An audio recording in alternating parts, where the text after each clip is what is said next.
All right, YouTube, it's time to talk about the Oregon militia standoff that's currently going on. What you have is a convergence, it seems, of two different disparate groups which aren't exactly in sync with one another.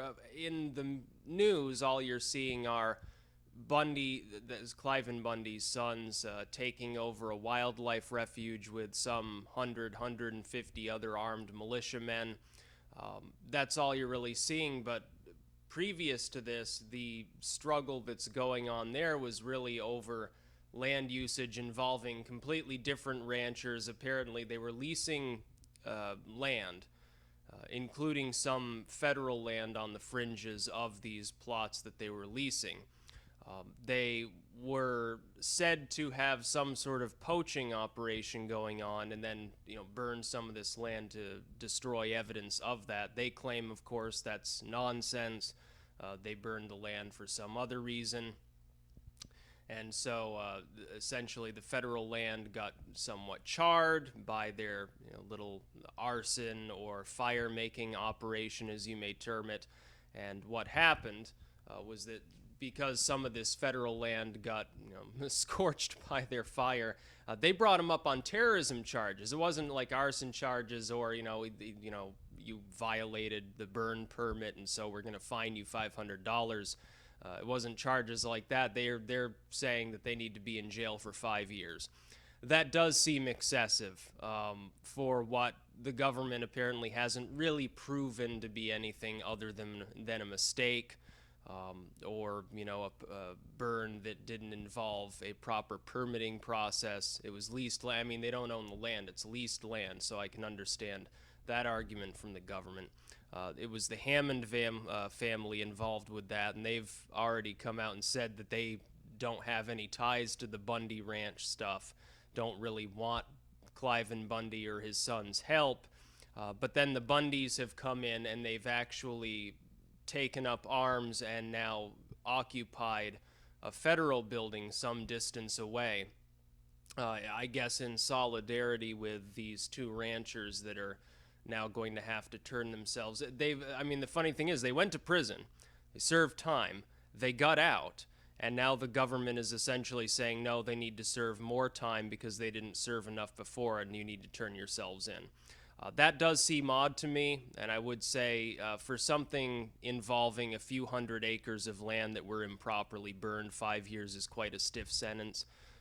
Especially when I'm not seeing specific proof that it was malicious intent involved. I'm bringing him up on terrorism charges for that. Terrorism for poaching, I'm pretty sure that poaching and terrorism are two different things. I could be completely wrong here, but most people would see that as excessive. But for the Bundys to get involved, I think goes a step beyond. The Bundys have now developed some level of reputation for constantly calling up these various armed groups. Usually it doesn't end, necessarily as people who actually support the right of people to form militias, to bear arms, to protest and so forth. Usually it doesn't do them a justice, because what happens when, especially when the Bundys themselves are involved, but in general, what happens when a militia gets involved in one of these situations and goes off and does something? I mean, they haven't committed any felonies right now. Breaking and entering, I suppose you could say, because they're occupying this particular federal plot of land. And they argue, well, it's federal, therefore it's the people's. I'm not entirely unsympathetic to that claim, by the way. But what happens is that anybody who's not themselves in favor of armed militias getting involved anytime there's a struggle, those people see this and they say, oh, well, these are, a bunch of hard right-wing Tea Party terrorists that want to destroy us all. We need more gun control. We need tear apart these fucking militias. These are terrorists, essentially. That's what they say in the media. That's what many politicians say. It just gives people like Feinstein and Obama and Pelosi just more leverage over the general centrists within the population when it comes to making their stupid arguments.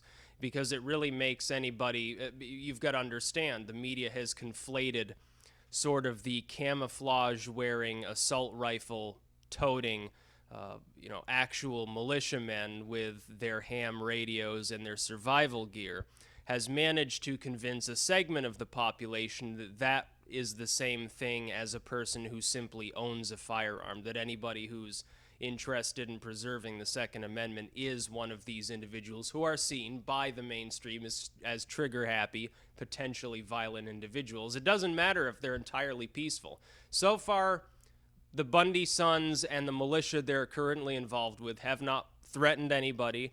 They haven't harmed anybody. They apparently have not vandalized this land, and if they were brought up on any charges right now, it wouldn't be terrorism charges, or at least if it was, they wouldn't stick. It would be breaking and entering, some sort of misdemeanor charge like that.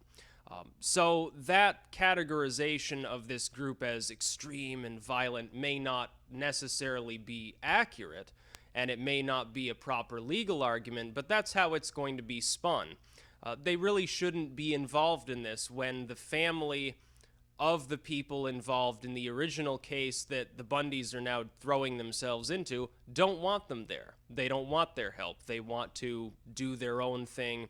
They were already holding protests. I'm going to assume there were some open carriers at these protests, but they weren't attempting to occupy a federal building. They weren't talking, spouting off various platitudes involving constitutionalism. What they were doing was more low-key than that. They were protesting and hoping, I guess, to change the decision of the state involved with these charges, which is commendable. That's the proper way to do it. However, I will say this. The Bundys and their militia occupying this federal building as a form of protest involved with charges that may or may not have even been brought in the first place is not easily distinguishable from the kind of nonviolent protests that we saw during the civil rights era. There are people who will immediately seize upon me saying that and say it has nothing in common. Those were people, they were being oppressed by unfair laws and, being beaten in the streets, and their rights were constantly violated. You could say the same about people in the modern era who support the right of free protest, who support the right of free speech, who support their right to bear arms in a public place, which is an intrinsic explicit right listed under the Second Amendment, to go on to these federal lands, which are, as they've said, and technically they're right here, they are the people's land. They do not believe the government is not some foreign unilateral sovereign entity that gets to donate to itself whatever it happens to want. It is simply a collective organization behind which public land is used for various purposes that the government has denoted. In its proper form, the government is doing that because the people have, in a democratic fashion, or through the Republican system of government, have delineated the government that specific power for a length of time. Nowhere in the U.S. Constitution does it say, oh, by the way, the government has the right to take whatever land it wants, manage it however it wants, through whatever bureaus it happens to appoint to do so. The right of the government there simply doesn't exist. You could argue that if you're talking about state level use of land, not federal land, but state lands, that would be a right listed under the Constitution. The 10th Amendment gives the states the ability to do that. This is a beef with the BLM, though, and the Bundys have already tangled with the BLM before. It's obvious there's some bad blood there. They don't really like each other. You saw with the prior ranch standoff, essentially, Cliven Bundy won that round. There were no shots fired. Everybody within the mainstream was worried, oh, well, this is just everyone's going to end up shooting at each other because you have these heavily armed federal agents and police and so forth. And then you have these militiamen that are also armed. They're going to eventually shoot each other. That didn't happen. Cliven Bundy managed to keep them off of his land. I did side with him on that because it was clear this is land going back some generations. It should be under homestead protections. The federal government doesn't really have a compelling reason to go in and micromanage somebody's private land or land that he has been using through licensing and permitting for some time that just happens to be owned by the state or whatever. The BLM can't just come in and unilaterally say, well, this is our land now. Bureaus don't have that power. They may act as though they do, but under the Constitution, clearly, They do not. In fact, they have no power that's not specifically delineated and allowed under the Constitution. That's how bureaus should be seen. They often are used as though they are not constrained by such things in the post-Hoover era. It's rather sad. But, I mean, Bundy's sons, I don't understand exactly why they're involved. Now they're just making the whole I mean, I can see why the original family of these two individuals that are, being told, well, you got to go back to jail again because you haven't served enough time, even though we already let you out in the first place. I can understand why they'd be kind of pissed off, because now the media is no longer going to talk about these two individuals. Well, maybe the justice system isn't really imparting justice here. They're not really being given, a fair sentence. It all seems a little bit strange. They're going to stop talking about that. Now it's all about, oh, by the way, the sons of that dude from the other ranch that tangled with the BLM, now they're involved, and look at what they're doing over here. It takes the attention completely off of the original issue. Their militia friends and the Bundys themselves were not called upon to do this by the family. It's a distraction. It's unhelpful. And what it's going to do is steal the media cycle and make it into a fiasco. I don't think that it's proper at all. Yeah, go. If you want to march onto this federal land and occupy this, apparently vacant, I guess, building, because I haven't heard reports that anyone was forced out of the building. Go ahead and do so, but don't pretend that it's some greater struggle against horrible government authority when the original family has asked you nicely not to do this. It just doesn't make sense to me, I guess. It doesn't make sense at all, because it's not going to it's not going to get these two individuals to have the charges against them dropped, for which they've, should be considered to have already served their time. It's not going to help with that. The judge isn't going to listen to Cliven Bundy's son say, oh yeah, you're right. Just leave the federal building. I'll reduce these charges. It's not going to happen. You've got to pick and choose your battles. One of the problems with some of these militia groups, not all, but some, and apparently many of those that are associated with that fuckwad from Guerrilla News, Pete Sanchili, or whatever the fuck his name was, some of his retard friends, and the Alex Joneses and David Icks of the world. One of the problems with some of these groups is that their actions don't really make sense from a pragmatic perspective. You need to pick and choose your battles when you're living in a society in which people get instant news updates from all forms of social media. Otherwise, you're just going to get spun into oblivion. Eventually, you will lose. You don't have the money necessary to own enough of the media to give yourself a shining, happy, family-friendly face in all of the news reports about you. You don't possess that capability. Who does? The U.S. government does. And the various state governments, I would argue, as well. So pick and choose your battles. You need to get public support on your side. During the civil rights movement, they allowed people to beat on them, specifically so that people would see that on TV. They would realize what was going on.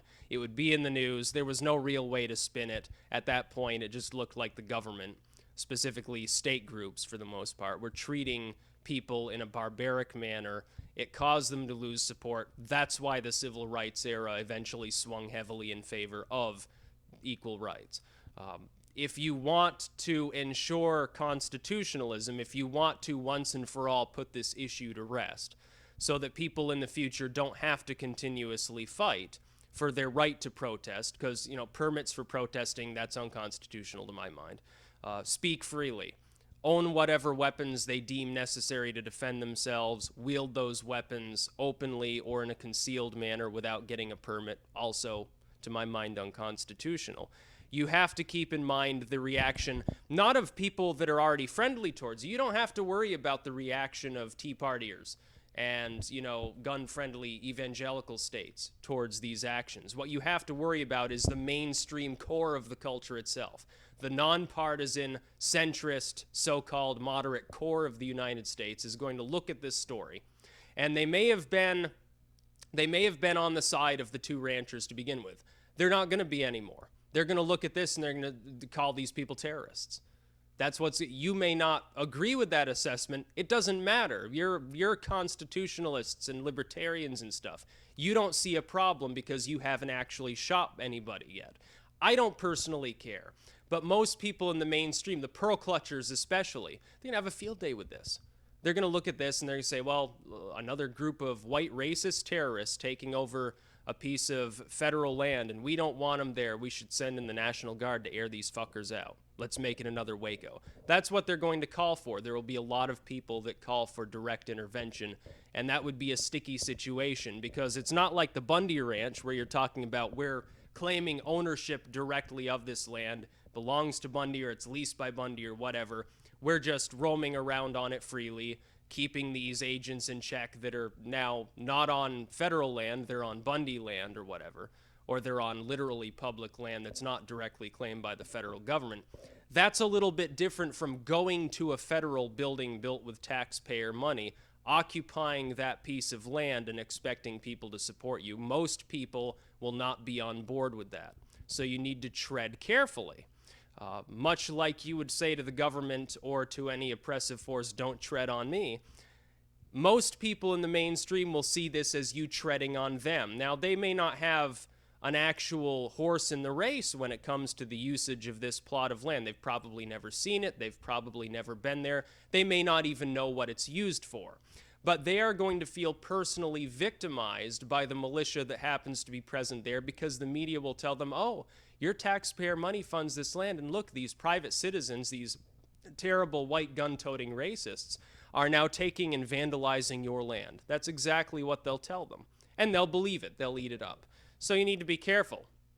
And if you do get shot at on this land, you're the ones that are going to be cast as enemies of the people and terrorists, not going to be the federal agents. Down the road, 20, 30 years later, people say, oh, well, maybe the CIA fired the first shot. It'll be like Waco. They'll say, oh, well, maybe they really were just, butchered in cold blood after, federal agents opened fire first. It was like that biker siege down there where it turned out that the police fired on the bikers first and then they hushed it up in the media. Yet most people, if you ask them about this, they either don't know what you're talking about or they'll say, oh, you mean those criminal biker gangs that started shooting each other? Well, they didn't actually do that, but most people in the mainstream believe it.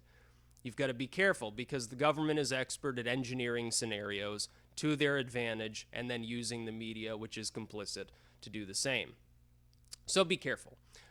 And the Bundy sons and this militia, you should vacate the premises because it's not serving any fucking purpose. And you're going to piss off other militias that are more, aligned with the actual victims involved here. You're the ones now siphoning the news cycle and putting all the attention on yourselves to make it into a larger constitutional issue, which people generally will not understand. They don't care about it, or they don't know enough about it to judge one way or the other. That's my take on it. That's about all. Peace out.